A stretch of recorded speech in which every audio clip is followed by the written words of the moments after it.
అసలు తీపి ఆరోగ్యానికి మంచిదా కాదా?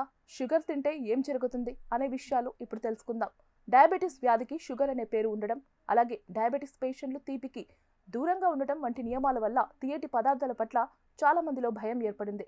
వీటిపై ఉన్న కొన్ని అపోహలు ఏంటంటే, తీపి ఎక్కువగా తింటే డయాబెటిస్ వస్తుంది అనేది చాలా మందిలో ఉండే కామన్ అపోహ. అయితే ఇది పూర్తిగా వాస్తవం కాదు. తీయటి పదార్థాలు ఎక్కువగా తినడం వల్ల శరీరంలో క్యాలరీలు పెరిగే మాట నిజమే అయినా వాటిని కరిగిస్తూ ఉంటే షుగర్ ప్రమాదం ఉండదు. డయాబెటిస్కు ముఖ్యంగా లైఫ్ స్టైల్ అలవాట్లు, జంక్ ఫుడ్, వ్యాయామం లేకపోవడం, జన్యు సంబంధిత అంశాలు వంటివి ఎక్కువగా కారణాలుగా ఉంటున్నాయి. షుగర్ ఉంటే జీరో షుగర్ డైట్ పాటించాలి అని చాలా మంది అపోహ పడుతుంటారు. అలాగే అసలు తీపి మంచిది కాదన్న ఉద్దేశంతో పూర్తిగా షుగర్ అవాయిడ్ చేసే వాళ్ళు ఉన్నారు. అయితే పంచదారతో చేసే కూల్ డ్రింక్స్ వంటివి మానుకుంటే తప్పులేదు. కానీ తీయగా ఉండే పండ్లు, ఇతర పదార్థాలు కూడా దూరంగా ఉండడం వల్ల ఉపయోగం లేదు. చక్కెరకు బదులు ఆర్టిఫిషియల్ స్వీట్నర్లు తింటే మంచిదని కొంతమంది అపోహపడుతుంటారు.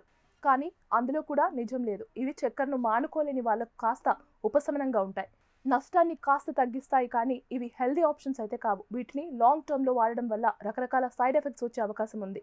ఇక చాలా మందిలో ఉండే మరో అపోహ, తీపి తింటే పళ్ళు పుచ్చిపోతాయని. అయితే ఇందులో కూడా వాస్తవం లేదు.